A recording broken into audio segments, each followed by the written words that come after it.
Assalamualaikum warahmatullahi wabarakatuh.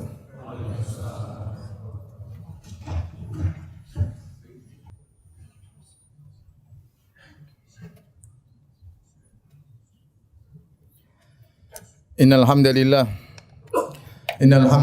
nahmaduhu wa nasta'inuhu wa nastaghfiruhu wa natubu ilayh wa na'udzu billahi min shururi anfusina wa min sayyiati a'malina. May yahdihillahu fala mudilla lahu wa may yudlil fala hadiyalah. Wa asyhadu an la ilaha illallah wahdahu la syarika lah wa asyhadu anna Muhammadan abduhu wa rasuluhu la nabiyya ba'dah. Ya ayyuhalladzina amanu taqullaha haqqa tuqatih wa la tamutunna illa wa antum muslimun. Fa inna asdaqal hadithi kitabullah wa khairal huda huda Muhammadin sallallahu alaihi wasallam wa syarrul umuri muhdatsatuha wa kullu muhdatsatin bid'ah wa kullu bid'atin dhalalah wa kullu dhalalatin finnar. Ma'asyiral muslimin, usikum wa nafsi bitaqwallah faqad fazal muttaqun. Sungguhnya surat Al-Ikhlas diketahui oleh seluruh kaum muslimin dan kaum muslimat. Tidak seorang pun dari kita kecuali sudah menghafal surat tersebut.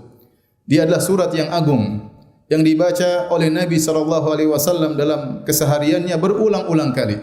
Nabi membacanya tatkala hendak tidur. Nabi SAW membacanya setiap selesai solat fardu. Nabi membacanya setiap dalam zikir pagi maupun zikir petang. Dan Nabi SAW membacanya tatkala solat 2 rakaat sebelum subuh. Dan juga Nabi SAW membacanya tatkala solat witir. Maka Nabi memberi perhatian khusus terhadap surat ini. Surat ini disebut dengan Al-Ikhlas yang artinya pemurnian. Kenapa? Karena dia dimurnikan khusus untuk membahas sifat-sifat Allah Subhanahu wa taala. Qul huwallahu ahad. Katakanlah dialah Allah yang Maha Esa. Allahus Samad, dialah Allah As-Samad. Lam yalid wa lam yulad, yang tidak melahirkan dan juga tidak dilahirkan. Wa lam yakul lahu kufuwan ahad, dan tidak ada satu pun yang setara dengannya. Maka seluruh ayat dari pertama sampai akhir khusus berbicara tentang Rabbul Alamin. Karenanya membaca surat Al-Ikhlas yang mendapat pahala seperti membaca sepertiga Al-Quran. Kata Nabi SAW, ayajizu ahadukum an yaqra'a thulutsal Qur'ani fi lailah. Apakah salah seorang dari kalian tidak mampu untuk membaca sepertiga Al-Quran dalam satu malam? Qulna, kata para sahabat, ayyuna yutiqu dzalik? Ya Rasulullah, siapa di antara kami yang mampu untuk baca sepertiga Al-Quran? Tidak ada yang mampu. Maka kata Nabi SAW, Allahu ahad, Allahu samad, thuluthul Quran. Sungguhnya surat Qul huwallahu ahad itu bernilai sepertiga Al-Quran. Ma'asyiral muslimin, dalam surat tersebut ada nama Allah yang sangat agung, yaitu As-Samad. Nama Allah As-Samad. Banyak di antara kita yang membaca Qul huwallahu ahad, namun dia kurang paham betul tentang makna As-Samad. Di antara nama-nama Allah yang terindah adalah As-Samad. As-Samad secara bahasa kembali kepada dua makna sebagaimana disebutkan oleh Ibnu Faris dalam Mu'jam Maqayisil Lughah. Yang pertama maknanya al-qasd, yaitu tujuan. Yang kedua maknanya adalah suatu yang salb, suatu yang kokoh dan kuat. Dan ini sama dengan makna secara istilah, secara terminologi tentang makna As-Samad. Kalau kita kembali kepada penafsiran para salaf tentang makna As-Samad, maka semuanya kembali kepada dua makna secara bahasa ini. Di antara tafsiran para salaf yang dimaksud dengan As-Samad yaitu alladzi tasmudu ilaihi al-khalaiqu kulluha bihawaijiha, yaitu zat yang seluruh makhluk menuju kepadanya untuk menyampaikan hajat-hajat mereka. Dan ini adalah Allah Subhanahu wa taala. Seluruh makhluk meminta hajatnya kepada Rabbul Alamin karena Allah adalah As-Samad. Di antara tafsiran salaf tentang As-Samad yaitu alladzi la jawfa fihi, yang tidak ada rongga padanya. Dan ini berbeda dengan zat-zat selain Allah Subhanahu wa taala. Maka zat Allah tidak ada rongga padanya sehingga Allah Subhanahu wa taala tidak makan dan tidak minum dan tidak ada nafasnya sebagaimana penjelasan para ulama. Kata Allah Subhanahu wa taala, wa huwa yut'imu wa la yut'am. Allah Subhanahu wa taala yang memberi makan dan Allah tidak dikasih makan. Allah Subhanahu wa taala berfirman, wa ma khalaqtul jinna wal insa illa liya'budun ma uridu minhum min rizqin wa ma uridu ay yut'imun. Tidaklah aku ciptakan jin dan manusia kecuali untuk beribadah kepadaku. Aku tidak butuh mereka memberi makan kepadaku. Oleh karenanya zat yang memiliki rongga, yang butuh energi, yang butuh makan dan minum, maka itu adalah zat yang penuh dengan kekurangan. Adapun Allah Subhanahu wa taala tidak butuh makan dan tidak butuh minum karena Dia adalah Maha kaya dan tidak membutuhkan makhluknya sama sekali. Di antara makna as-samad, al-baqi ba'da khalqihi, yang itu tetap kekal setelah makhluknya. Allah Subhanahu wa taala berfirman, "Kullu man 'alaiha fan wa yabqa wajhu rabbika dzul jalali wal ikram." Seluruh yang ada di alam semesta akan fana, akan binasa, akan sirna. Yang tersisa hanyalah wajah Rabbmu yang penuh dengan kemuliaan, yaitu Allah Subhanahu wa taala. Dan Allah dalam hadisnya kata Nabi sallallahu alaihi wasallam tentang Allah, "Huwal awwalu wal akhir." Dialah Allah yang maha pertama, wal akhir, dan maha terakhir. Dan al-akhir adalah alladzi la ba'dahu syai', tidak ada sesuatu pun yang setelah Allah, dialah yang maha terakhir. Kemudian di antara makna as-samad sebagaimana penjelasan Ibnu Abbas radhiyallahu taala anhuma, beliau berkata, as-samad huwa sayyid alladzi kamula fi su'dadihi. Dialah pemimpin yang sempurna dalam kepemimpinannya. Asy-syarif alladzi kamula fi syarafih. Dialah yang mulia yang sempurna dalam kemuliaannya. Al-Hakim alladzi kamula fi hikmatihi. Dialah yang maha bijak yang sempurna dalam kebijakannya. Al-Alim alladzi kamula fi ilmihi. Dialah yang maha mengetahui yang sempurna dalam ilmunya. Intinya Allah maha sempurna dalam segala sifat-sifatnya. Seluruh sifat kesempurnaan, maka yang paling sempurna adalah sifat-sifat Allah Subhanahu wa taala. Dan ini adalah makna as-samad yang hendaknya diketahui oleh seorang muslim tatkala dia membaca qul huwallahu ahad, Allahus samad. Semakin kita mengenal Allah Subhanahu wa taala, maka kita akan semakin cinta kepada Allah Subhanahu wa taala. Sebagaimana pepatah kita, tak kenal maka tak sayang. Seorang ingin mencintai Allah Subhanahu wa taala, ingin semakin khusyuk dalam salatnya, ingin semakin tentram dalam baca Al-Qur'annya, maka dia berusaha mengenal nama-nama Allah Subhanahu wa taala dan mengenal sifat-sifat Allah Subhanahu wa taala, di antaranya nama Allah As-Samad. Aqulu hadzal qaul wa astaghfirullah li wa lakum wa li sa'iril muslimin min kulli dhanbin wa khati'ah fastaghfiruhu innahu huwal ghafurur rahim.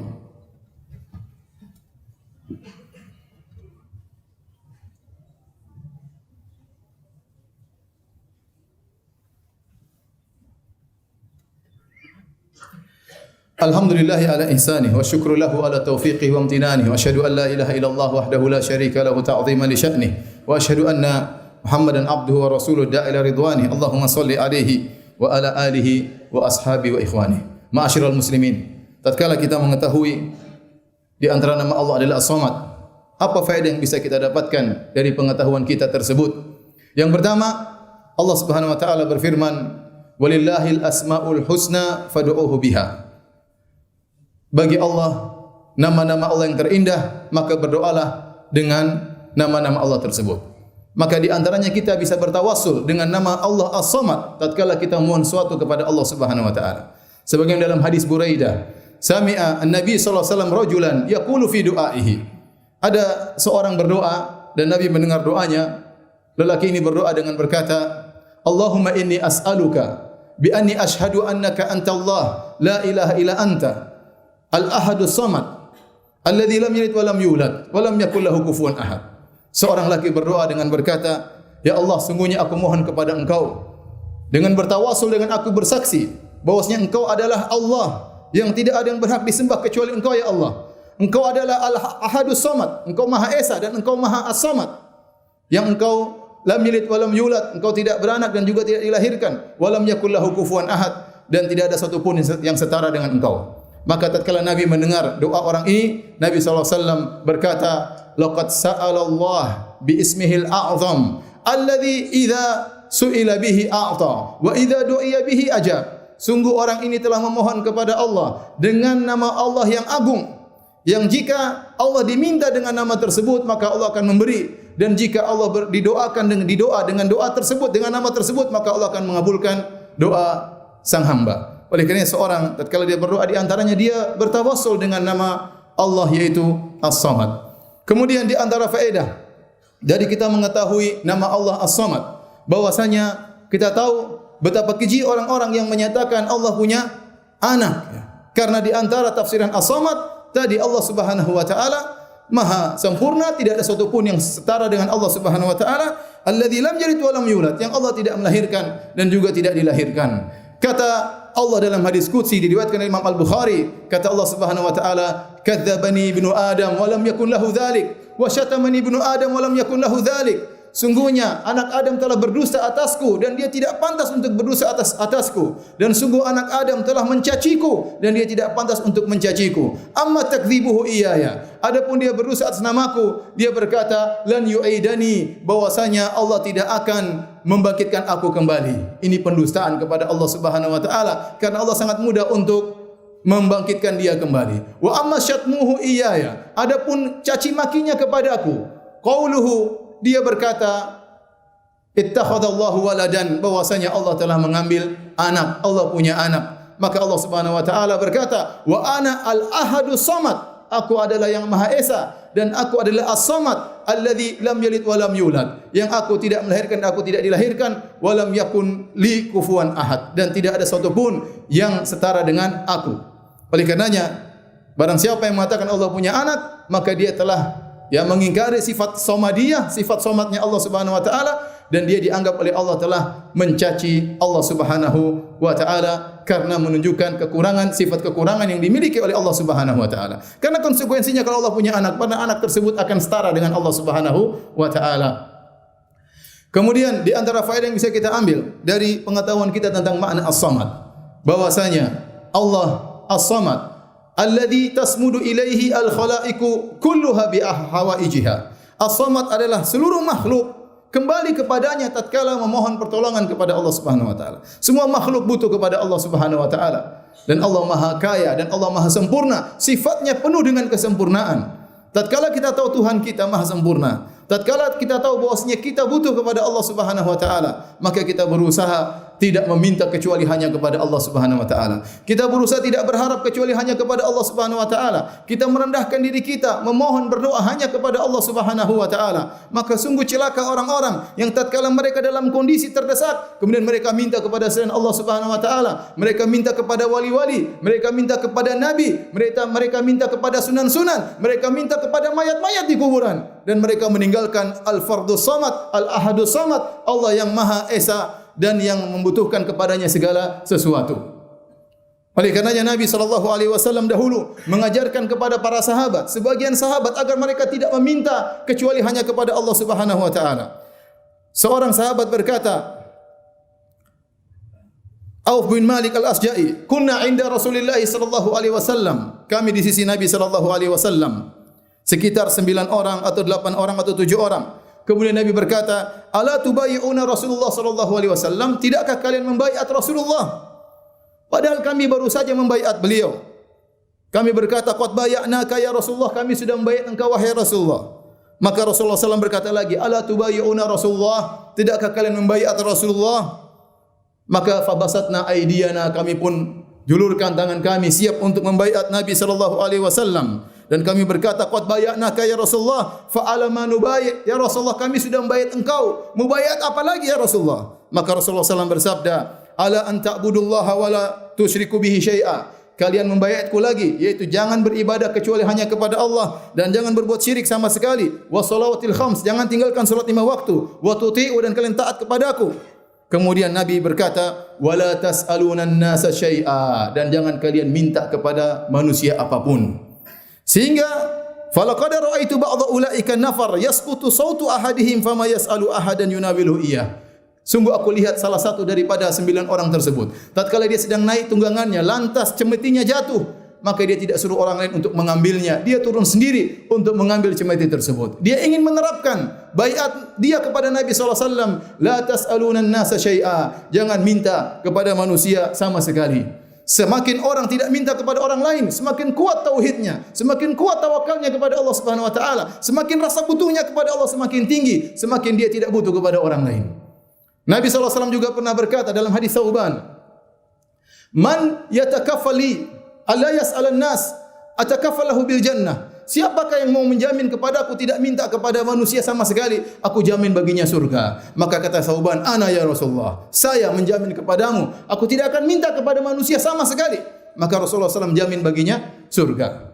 Oleh karenanya, di antara sabda Nabi SAW, Nabi berkata, atani Jibril, Jibril datang kepadaku. Faqala, kemudian Jibril berkata, ya Muhammad, ishma syi'ta fa innaka mayyit. Kata Jibril, wahai Muhammad, hiduplah sesukamu, kau akan meninggal dunia. Wa ahbib man syi'ta fa innaka mufariquh. Cintailah siapa yang kau kehendaki ya Rasulullah, maka kau akan berpisah dengannya. Wa amal ma syi'ta fa innaka majziyun bih. Lakukan apa yang kau kehendaki, sungguhnya kau akan dibalas oleh Allah Subhanahu wa taala. Kemudian kata Jibril alaihi salam, "Wa alam anna syarafal mu'min qiyamuhu bil lail." Ketahuilah bahwasanya kemuliaan seorang mukmin adalah salat malamnya. Wa izzuhu istighna'uhu 'anil nas, dan kejayaannya adalah dia tidak butuh kepada orang lain. Di antara doa yang diajarkan oleh Nabi sallallahu alaihi wasallam, Allahumma kfini bihalalika an haramika wa aghnini bifadlika amman siwak. Ya Allah, cukupkanlah aku dengan perkara yang halal dari perkara yang haram sehingga tidak butuh dengan perkara yang haram. Wa aghnini bifadlika amman siwak, dan cukupkanlah aku dengan karuniamu sehingga aku tidak butuh kepada selain Engkau. Inna Allah malaikatahu yusalluna ala nabi ya ayyuhalladzina amanu sallu alaihi wa sallimu taslima. Allahumma salli ala Muhammad wa ala ali Muhammad kama sallaita ala Ibrahim wa ala ali Ibrahim innaka Hamidum Majid. Wa barik ala Muhammad wa ala ali Muhammad kama barakta ala Ibrahim wa ala ali Ibrahim innaka Hamidum Majid. Allahumma ighfir lil muslimina wal muslimat wal mu'minina wal mu'minat al ahya'i minhum wal amwat innaka sami'un qaribun mujibu da'wat wa ya qadhiyal hajat. Allahumma ati nufusana taqwaha wa zakkiha anta khairu man zakkaha anta waliyuha maulaha. Allahumma kfina bihalalika an haramik wa aghnina bifadlika amman siwak. Allahumma kfina bihalalika an haramik wa aghnina bifadlika amman siwak. Allahumma kfina bihalalika an haramik wa aghnina bifadlika amman siwak. Allahumma inna nas'aluka al-jannah. Allahumma adkhilna al-jannah wa na'udzubika minan nar. Rabbana atina fid dunya hasanah wa fil akhirati hasanah wa qina adzaban nar wa aqimus salat.